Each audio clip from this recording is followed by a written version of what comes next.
C'est une première mondiale face à la maladie de Charcot, une pathologie neurodégénérative qui conduit à la paralysie puis à la mort.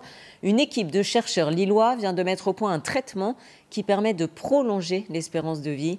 Un espoir se dessine, mais il va falloir encore plusieurs années de patience. Question-réponse signée Victor Pérez-Boucheron et Marie-Noëlle Grimaldi. Donc on a le cathéter après dans le cerveau qui est sous la peau. L'équipe du professeur David Devos est en passe de révolutionner le traitement de la sclérose latérale amyotrophique, autrement appelée la maladie de Charcot. En 2012, il rencontre le professeur Thierry Burnouf, alors son voisin à Lille. Ils réfléchissent donc à s'appuyer sur les facultés réparatrices des plaquettes sanguines en les injectant directement dans le cerveau par le biais d'un cathéter relié à cette petite pompe. Mais alors, en quoi est-ce une première mondiale ?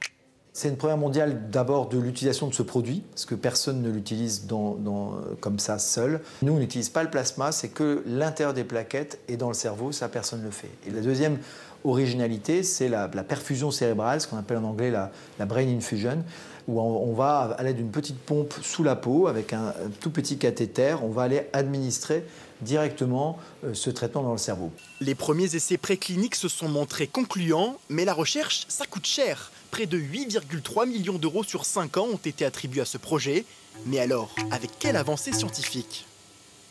On a vu à chaque fois qu'on utilisait, qu'on perfusait directement dans le cerveau ou qu'on prenait en intranasal, eh bien on avait un pouvoir de réparation qui était extrêmement élevé, allant jusqu'à 130% de neuroprotection dans la maladie de Charcot, qui est la maladie du cerveau la plus sévère.